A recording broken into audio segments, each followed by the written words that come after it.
Hello everyone, তো তোমরা সবাই কেমন আছো? আশা করি সবাই ভালো আছে, আমিও খুব ভালো আছি। আর আপনাদেরকে দেখিয়েছিলাম যে যে ধান ফেলা হয়েছিল, আর আমার শাশুড়ি পাড়ে রুইছে, কারণ গাছ অনেক বড় হয়ে গেছে, তাই রুয়ে দিচ্ছে, মানে গাছগুলো বসিয়ে দিচ্ছে। তবে জানি না তোমাদের ওইদিকে কী বলে, আমাদের এদিকে এগুলোকে রোয়া বলে। আর দেখতেই পাচ্ছ এত সুন্দর গাছ হয়েছে, আর এবারে ফাঁকা আছে, কারণ ওপারে আরও জমি আছে, ওইগুলোতে রুইতে হবে গাছগুলো, মানে বসাতে হবে আর কি।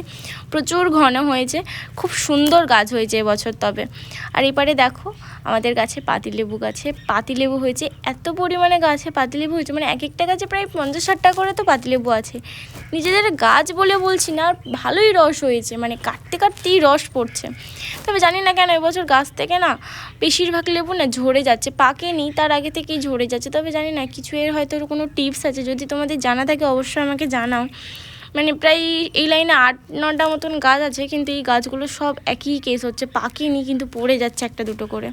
তো যাই হোক, এই যে তোমরা দেখো সাইডে কি এই সিলিন্ডারগুলো রাখা আছে, কারণ এই সিলিন্ডারগুলো স্টকে রাখা নেই, আমার শাশুড়ি গ্যাসের ব্যবসা আছে, তাই জন্য আর কি পাশে রাখা আছে।